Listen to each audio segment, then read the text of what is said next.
Okay, இதுக்கு முன்னால் கிளாஸில் என்ன பார்த்தோம் அப்படின்னா கண்டிஷன் பேஸ்ட் லூப்பிங் ஸ்டேட்மெண்ட் பார்த்தோம். இப்போ என்ன பார்க்க போகிறோம் அப்படின்னா for paste loop. That means முன்னாலே எனக்கு இத்தனை முறை தான் எக்ஸிக்யூட் பண்ணணும் அப்படின்றது எனக்கு தெரியும். கவுண்டிங் பேஸ்ட் லூப்பிங் அப்படின்னு நம்ம சொல்லலாம். ஸோ அந்த மாதிரியான டைமில் இந்த ஃபார் லூப்பை யூஸ் பண்ணலாம். ஸோ மெயினாக பார்த்தீங்கன்னா கம்பல்சரியாக ஏதோ ஒரு கவுண்டர் வந்து யூஸ் பண்ணுறாங்க. ஒரு லூப்பிங் பண்ணணுன்னாவே கவுண்டர் யூஸ் பண்ணாங்க மேக்ஸிமம். அதனால் அதுக்கு ஒரு ஷார்ட்கட் ஃபார்ம் வந்து க்ரியேட் பண்ணாங்க. ஸோ நார்மலாக ஒரு லூப்பிங் ப்ராசஸ்ன்னு எடுத்துட்டோம்னா என்ன பண்ணுறோன்னா ஒரு இனிஷியலைசேஷன் பண்ணுறோம், வேரியபிள் இனிஷியலைசேஷன் பண்ணுறோம். அதுக்கப்புறம் என்ன பண்ணுறோம் அப்படின்னா கண்டிஷன் செக் பண்ணுறோம். இந்த கண்டிஷன் செக் பண்ணி இந்த கண்டிஷன் எஸ்ன்னா ஒரு பிளாக் ஆஃப் ஸ்டேட்மெண்ட்டை பண்ணுறோம். அதுக்கப்புறம் update or increment or update இந்த ஆப்ரேஷன் பண்ணுறோம். இதுக்கப்புறம் மறுபடியும் என்ன பண்ணுறோம், கண்டிஷன் செக் பண்ணுறோம். எப்போ இந்த கண்டிஷன் நோ ஆகுதோ அப்போ இதை விட்டு வெளியே வரும். ஸோ இப்போ பார்த்தீங்கன்னா இது 1ன்னு வச்சுக்கிறேன், இது 2ன்னு வச்சுக்கிறேன், இதை 3ன்னு வச்சுக்கிறேன், இது 4ன்னு வச்சுக்கிறேன்.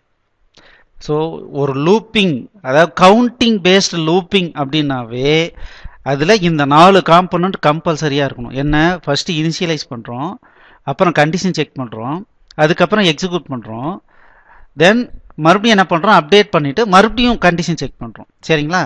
ஸோ இதை தான் ஃபார் அப்படின்னு வச்சாங்க. For initialization semicolon condition semicolon update followed by statement. So இதை நீங்கள் ஈஸியாக ஞாபகம் வச்சுக்கிங்கன்னா பாருங்கள், இது 1, இது ஒரு முறை மட்டும்தான் ரன் ஆகும், அதுக்கப்புறம் இது ரன் ஆகும். இது ஓகே அப்படின்னா இதுக்குள்ளார வந்து ரன் பண்ணும். மறுபடியும் என்ன ஆகும், இங்கேருந்து இதுக்கு வரும், எண்டுக்கு வந்த உடனே இதுக்கு வரும், 3 வரும். ஸோ இதை 4 எக்ஸிக்யூட் பண்ணிவிட்டு இங்கே வந்துட்டு அப்டேட் பண்ணிவிட்டு மறுபடியும் என்ன ஆகும், கண்டிஷன் செக் பண்ணும். இது ஓகேன்னா மறுபடியும் உள்ளே வரும், அப்படி இல்லைன்னா இந்த ஸ்டேட்மெண்ட்டுக்கு வரும். ஸோ இதுதான் ஃபார்னுடைய ரிப்பீட்டேஷனுடைய. ஓகே, இப்போ இந்த ப்ரோக்ராம், ஒரு ப்ரோக்ராம் மூலமாக இந்த ஃபார் லூப்பை செக் பண்ணலாம். Write a program to display from 1 to 100. Each line should contain 10 numbers.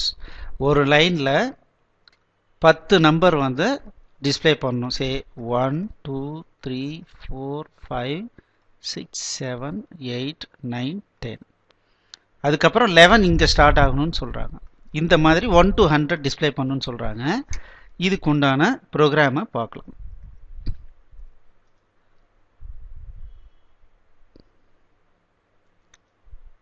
New class for looping 1 to 100.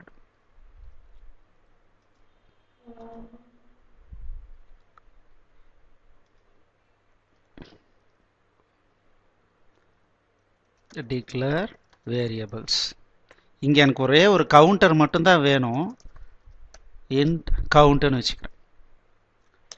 So இப்போ பாருங்கள், ஃபார் ஃபஸ்ட்டு இனிஷியலைஸ் பண்ணுறேன் 1லேருந்து count less than or equals 100 வரைக்கும். என்ன அப்டேட் பண்ணணும்னா ஒவ்வொன்றா இன்க்ரிமெண்ட் பண்ணணும், அதுதான் என்னுடைய அப்டேஷன். ஓகே, ஸோ இங்கே என்ன பிரிண்ட் பண்ணணும் அப்படின்னா printf பர்சன்டேஜ் 3 digit அப்படின்னு வச்சுக்கிறேன். அதுக்கப்புறம் ஒரு 2 ஸ்பேஸ் விட்டுறேன், comma count system dot out dot printf.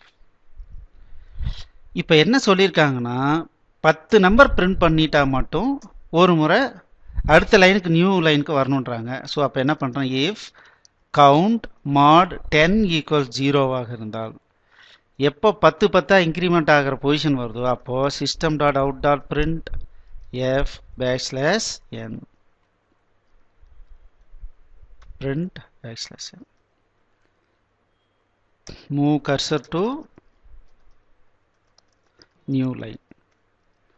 இப்போ நான் இங்கே பிரேக் பாயிண்ட் வச்சிடுறேன், இதை டீபக் மோடில் ரன் பண்ணி பார்க்கலாம்.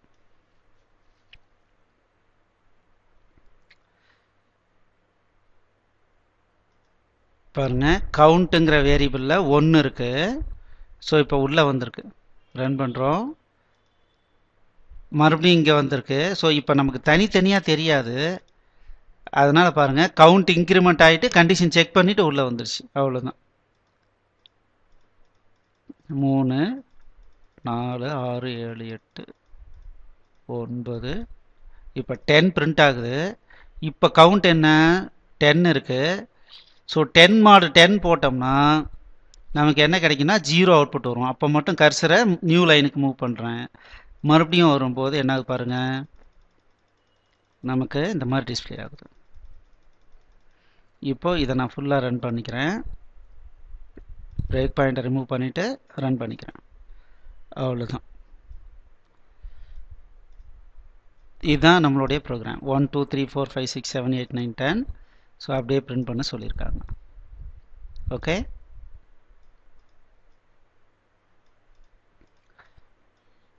இது இப்போ உங்களுக்கு புரிஞ்சிருக்கும்னு நினைக்கிறேன். ஸோ இது ரொம்ப சிம்பிள் தான். ஸோ ஃபஸ்ட்டு எடுத்தோன்னே இங்கே வரும், இதை முடிச்சுட்டு கண்டிஷன் செக் பண்ணோம். கண்டிஷன் ஓகேனா இதுக்குள்ளார வந்து ரன் பண்ணிடும். இதை முடிச்சுட்டு அதுக்கப்புறம் எகைன் அப்டேட்டுக்கு வரும். அப்டேட் முடிச்சுட்டு மறுபடியும் கண்டிஷன் செக் பண்ணும். இது ஓகேனா மறுபடியும் உள்ளே வரும். சப்போஸ் எப்போ கண்டிஷன் ஃபெயில் ஆகுதோ அப்போ ஃபார் லூப் போட்டு விட்டு வெளியே வந்துடும்.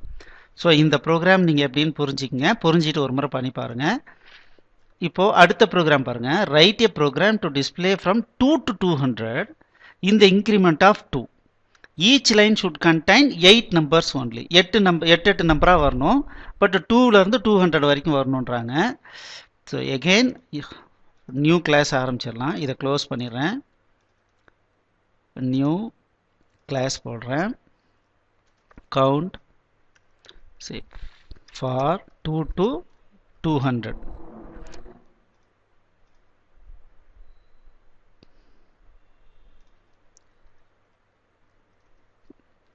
int count வச்சுக்கலாம்.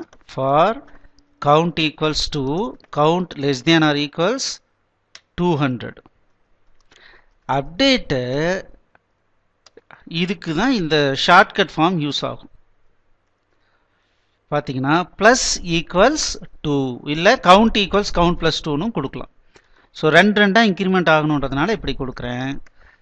So system dot out dot print f percentage 3D or 4D 2 space விட்டுட்டு கவுண்ட்டை பிரிண்ட் பண்ணிடுறேன். இஃப் இப்போ பாருங்கள் 8 நம்பருக்கு ஒரு முறை எனக்கு என்ன பண்ணணும், நியூ லைன் கேரக்டர் வரணும். 8 நம்பர் 2 4 6 8 அப் டு 16 வரைக்கும் பிரிண்ட் பண்ணிவிட்டு வெளியே வரணும். அதனால் நான் என்ன பண்ணுறேன் அப்படின்னா இன்னொரு கவுண்டரை வச்சுக்கிறேன். இன்ட்டு லைன் கவுண்டர்னு ஒன்று வச்சுக்கிறேன். அதையும் இங்கே இனிஷியலைஸ் பண்ணுறேன். Line counter equals 1, line counter plus plus பண்ணிக்கிறேன். If line counter mod 8 equals 0. So இது இன்னொரு கவுண்டர் நான் வச்சுக்கிறேன். எதுக்குன்னா ஒரு லைனில் எத்தனை நம்பர் பிரிண்ட் ஆகிருக்குன்றத வெரிஃபை பண்ணுறதுக்காக நான் என்ன பண்ணியிருக்கேன் அப்படின்னா லைன் கவுண்டர்னு ஒன்று வச்சுக்கிறேன். அதையும் நான் இங்கே இன்க்ரிமெண்ட் பண்ணிக்கிறேன், இனிஷியலைஸ் பண்ணிக்கிட்டேன், இங்கே அப்டேட் பண்ணிக்கிட்டேன். அதை உள்ளர நான் யூஸ் பண்ணிக்கிறேன். System dot out dot print new line character போட்டுக்கிறேன்.